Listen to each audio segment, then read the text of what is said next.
nag-comment nga na, surrender. Ang ibig sabihin nga ni Sir Noel doon, di ba, sabi nyo, napag-usapan nyo, surrender to God, hindi surrender to sa mga kalaban. Kung matawag natin kalaban. Binago na. There's a survivor in each one of us. Pakita ko yung Sige, may sir. ginawa nasaan na yan? Si Noel, pakita ko na rin. May nanonood naman Okay. Anim nanonood. Sige, sir. Yan pasag lang yung cellphone. Yan ganyan. Okay, ang ganda. Kama pala. Okay. Okay? Tsaka hindi mismo sa PIDEA ginanap. Nagpa-drug test sa ibang agency, sa ibang institution, and then submit sila ng result nila. Negative. Okay. So, hindi nyo alam kung dugo ba niya yan, ihi ba niya yan, saliva ba niya yan. March 31, kasi naghamon, ang pinagmulan niyan, naghamon si dating Pangulong Duterte, no? Si Digong. Tanda ko nga Si Digong, naghamon ng January 29, 28, gano'n, na the next day, hinamon niya ng drug test si BBM, silang dalawa. Diba? Tapos, sinagot after kasi nung sinabi ni Digong na bangag si BBM at yung nasa narco list, kinabukasan, sinagot ni BBM, baka siya yung bangag, gawa ng fentanyl. Tapos umiwas-iwas siya, and then, ang sagot pa niya, yung PIDEA, sinasabi, ang sumagot PIDEA na wala siya ever sa listahan ng drug list, ng narco list. Yun yung sagot nila. Kaya sumagot naman si Duterte, si Digong, sinabi, nagamon ko siya ng drug test. Hindi na nagkasagutan doon. Wala na. Hi guys, magandang araw po sa inyo lahat. Ito pong muli ang inyong lingkod, si DIY KKB Informative. At ang matutunghayan po natin ngayon ay ang aming interview. Ang interview ko kay Sir Dado, si retired Captain General Clemente Enrique ng Scout Ranger. So ito po yung aming interview. Guys, 5 oras po ito. So, i-highlights natin yung mga section by section upang nang sa ganun ay hindi naman tayo mapuyat na kagaya namin na napuyat talaga 5 oras yon. Nag-start kami ng 10 at pagkatapos ng 10 o'clock na yon, natapos kami ng 3:30 guys. Umaga na yon, madaling araw na. So just like nung interview ko sa kanya dun sa sa Baguio City na nag-start kami ng 7 p.m. tapos natapos kami ng 12:30. So more than 4 hours 'yon. Ito naman, more than 5 hours, 5.5 hours. More than 5.5 hours, mga 5 hours and 39 minutes, something like that.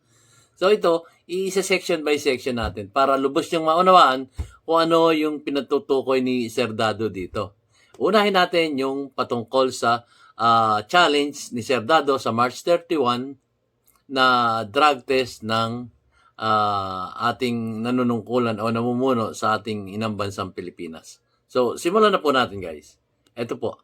At maiksi lang ito para na sa ganun, maunawaan natin ng gusto kung ano itong drug test na to na mayroon pang hanggang March 31. So, malapit na yung March 31. So, pakinggan natin guys yung interview at usapan namin ni Sir Dado. At yun nga, bago tayo magpatuloy guys, gusto ko po muna magpasalamat sa aking mga viewers.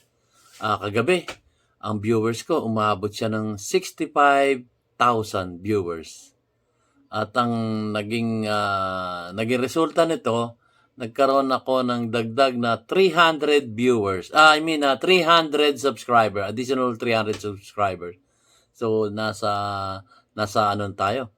Nasa 7,000 plus na subscriber. Maraming salamat po sa inyong lahat sa patuloy niyong pagsuporta sa ating YouTube channel, DIY KKB Informative. From the bottom of my heart, maraming salamat po sa mga new subscriber at yung dati kong subscriber na patuloy na nagtitiwala sa inyong sa inyong abang lingkod na si DIY KKB Informative. Salamat po. So ito na po. Sir Dado, ituloy na po natin yung patungkol dun sa drug test challenge.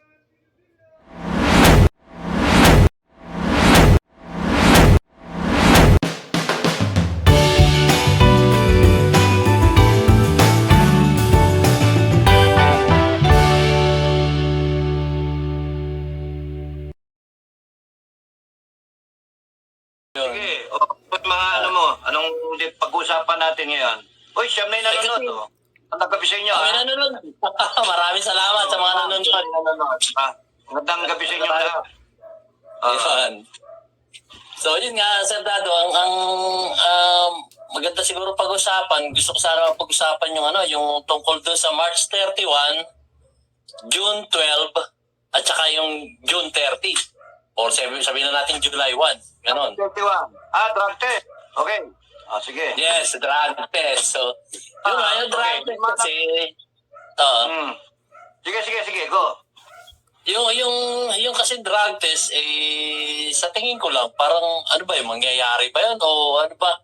Paano ba gagawin? Kasi marami nagsasabi, nakapag-drug test na siya doon sa PIDEA. Parang gano'n ang nababasa ko eh. Doon, nung isang taon pa yan. Yung pre-election.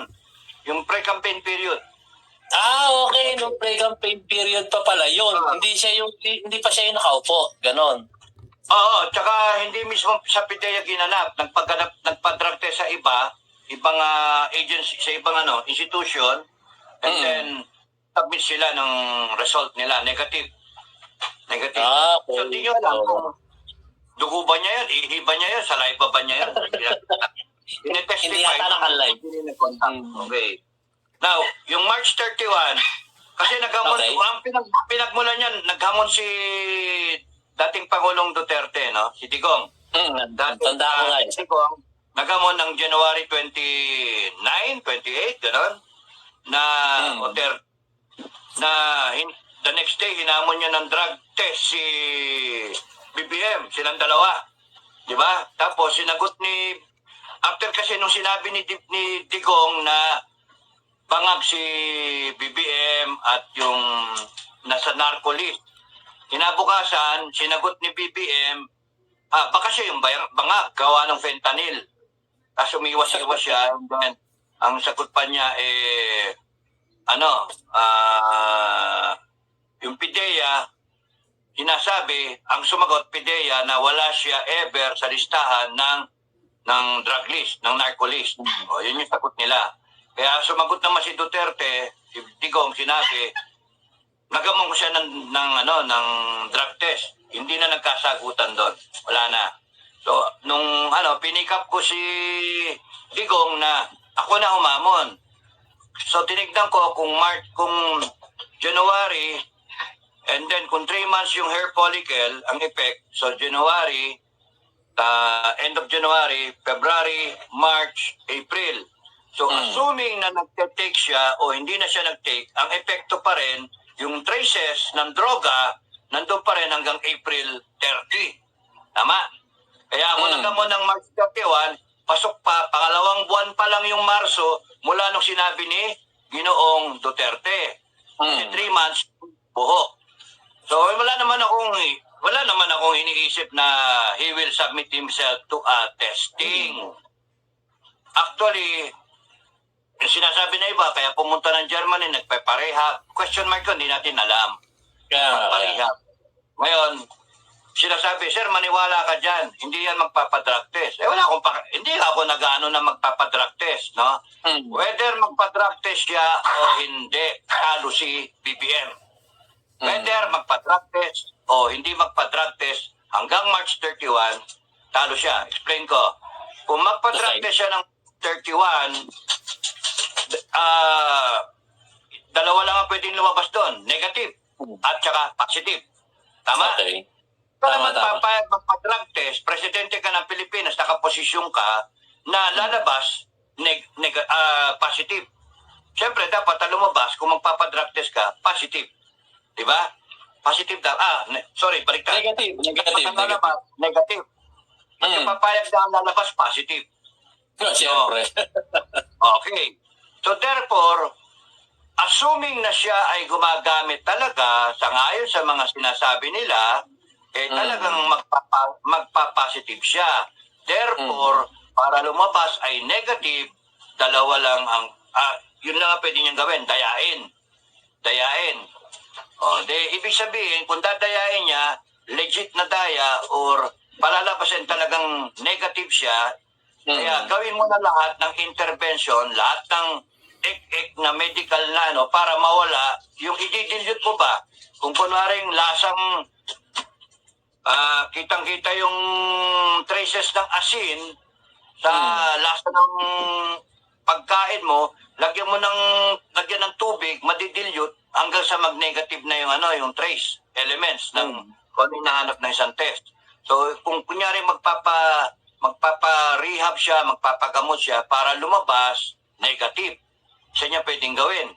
Or, yung buhok talaga, o yung medium, o yung institusyon na mag-administer ng test, kahit sarili buhok ni BBM ang gamitin, palilitawin pa rin negative. Ibig sabihin, kapala mo ng pera kung sino man yung mga magte-testing. Pwedeng kontrolin nila yon, di ba?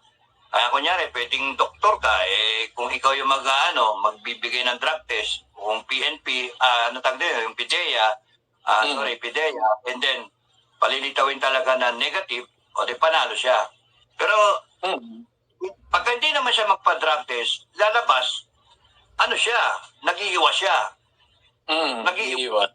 Ibig sabihin, talagang gumagamit siya. Kasi kung hindi siya pumayag sa drug test, napakasimpleng hamon ng taong bayan, gusto lang natin malaman to put it to rest. Para wala na yung issue ng droga. Napakahalaga sa atin ng droga. Presidente, nagdodroga, lintik na yan. Kaya nga, importante yon. Ngayon, kung kunyaring hindi mapatunayan na hindi siya nagdodroga, gawa ng isang drug test, pabor sa kanya. He can remain in office. Tameme ang taong bayan na nagre-reklamo. Siyempre. So, palpal ang mga taong bayan na nagdududa kay BBM pagka gano'n, di ba? Tameme sila Maharlika, tameme sila si Makalas, ako, tameme, yung iba, si Glenn Chong, lahat na si Duterte, tameme. So dyan, pwede siyang pag-ano ng drug test. Ngayon, ang sa amin kasi, whether or not magpa-drug test siya o hindi, sa kanya, talo siya. Hindi ka magpa-drug test, magiging conclusion natin, nagtatago ka. Talagang iwas pusoy ka. Kasi talagang nanggagamit ka ng droga. Ngayon, kung sa kabilang tako naman, magpa-drug test ka, dayain mo, lilitaw at lilitaw yun na dinaya. Kasi pwede namang ang taong bayan, bantayan yon. Yung talagang properly. Kasi kung talaga magpapadrug test siya at pagkukuha na ng book, may kukuha ng book, ako mismo kukuha ng book niya. Isang kumpul pa kukunin ko ngayon para makalbo yung dito niya. Kunin ko ganyan. Para sinabunutan. Tapos doon, kasi papalit ko yung buko. Papalit ko yung buko. Tapos nagkakago. Kasi gusto ko talagang properly. Ngayon, kung kanya rin dadayain nila, lilitaw yon. Kung meron talagang tatayo doon na mag-mediate o tatayo para sa bayan. Willing ako doon na tumayo para talagang siguraduhin na hindi madadaya. No? Palagay natin nataya. Negative. Yung ayaw kong explica sa inyo dati, total malapit na. Ano ba ngayon? March 20. 20 na ngayon, di ba? Wow, March 20. 21 na mamaya. Ang gusto kong explain ko sa inyo, yung hamon ng drug test, siya, bitag. Bitag siya. No? Yun ang pananaw ko, bitag. Kasi whether magpa-drug test ka o hindi ka magpa-drug test, talo ka dahil sa hindi ka magpa-drug test, ang conclusion, gumagamit ka. Magpa-drug test ka, dayain mo, talo ka. Dilitaw yun. Mababantayan ka. Ngayon, kung nagpa-drug test ka, ang lumitaw, negative, na? May kasunod na hamon yun. Susundan ko ng hamon. Yung random na testing na buwan-buwan. Hindi ko naman sinasabi yon dahil sa wala pa nga tayo doon sa testing ng hanggang March 31. Kasi ngayon, kung nagpa-testing siya ng March 31, susundan ko siya amon ng random drug test ng every month thereafter hanggang matapos niya yung term niya kung kinakailangan. Kasi duda ako sa kanya eh.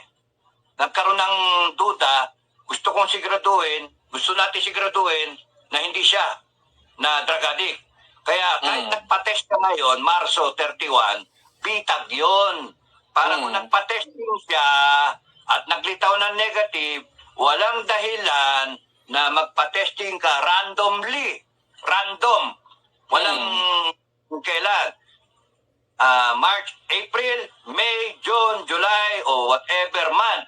Because lilitaw na user ka. Pagka random, biglang in-announce. So, testing ulit tayo. Ito nilitaw ngayon sa hair follicle. Kung 3 months, 90 days yun, huli ka. Kaya kung nagtiis ka mula hamon ni Duterte hanggang March 31, nag-negative ka. O di, ang ate kasi, pagka nag-negative ka, kinabukasan, parang yosi, hindi ka nagyoyosi ng ilang linggo, ilang araw, pagkatapos nung check-up mo, clear yung baga mo, clear yung sa puso mo, yosi ulit. Adik eh. Kasi yung utak mo, yun na sinabi. Kaya kung talagang user yan, kahit lumitaw na negative o dinaya niya, negative dahil sa may intervention sa parehab o kaya whatever, sa Germany, kung meron man, o kaya negative dahil sa dinaya, gagamit ulit siya kasi ang intensyon niya, dayain ang taong bayan, lokohin. Kaya ang susunod na hamon, after March 31, assuming nagkaroon ng drug test, is random, unannounced na drug test. And anytime, biglang hamon. And there's no reason na hindi siya pumayag doon kasi assuming na pumayag siya ng March 31, walang rason, nag-negative siya doon, walang rason para hindi siya pumayag doon sa mga susunod. Doon siya mayayari.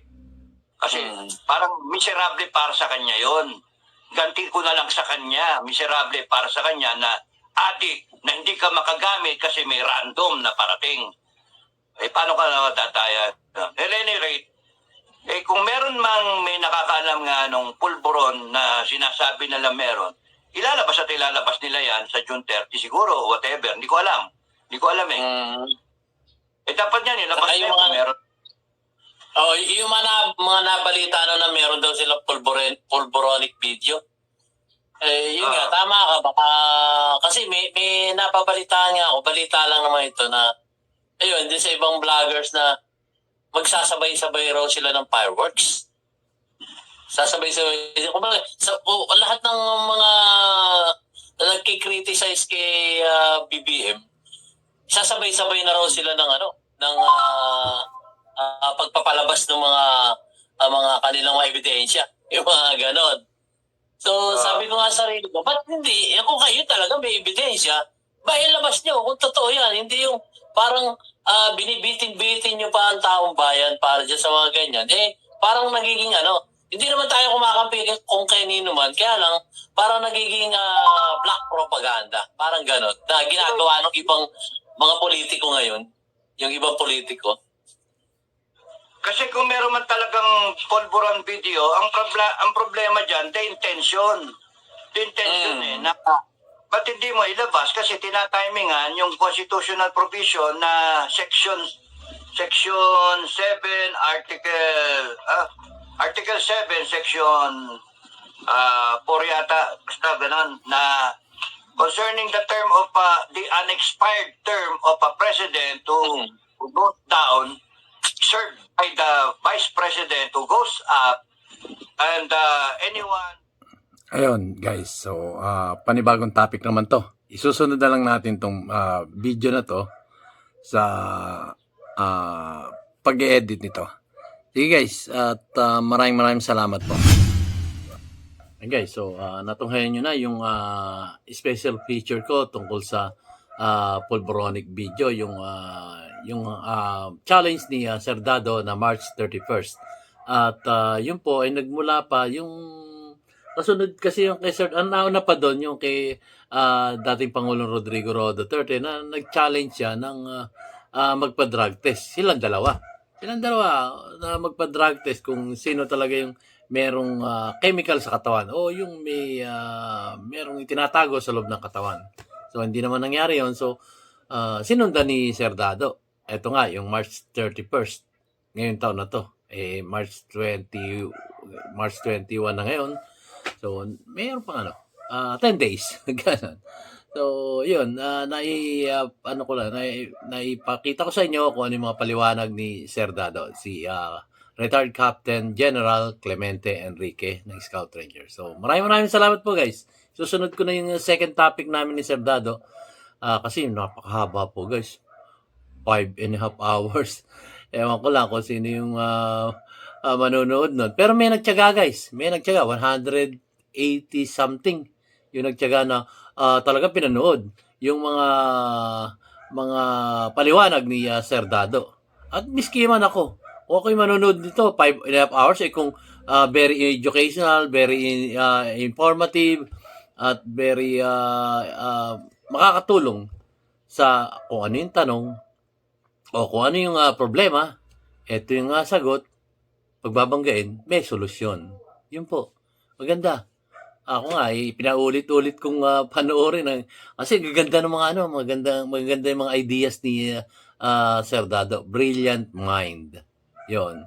So, ganito lamang po ako. Maraming salamat po sa aking mga viewers at lalong-lalo sa aking mga subscribers na patuloy na sumusuporta sa ating YouTube channel, DIY KKB Informative. Maraming salamat po sa inyo sa patuloy niyo suporta sa akin. Thank you po. So, hanggang sa muli. See you on my next vlog.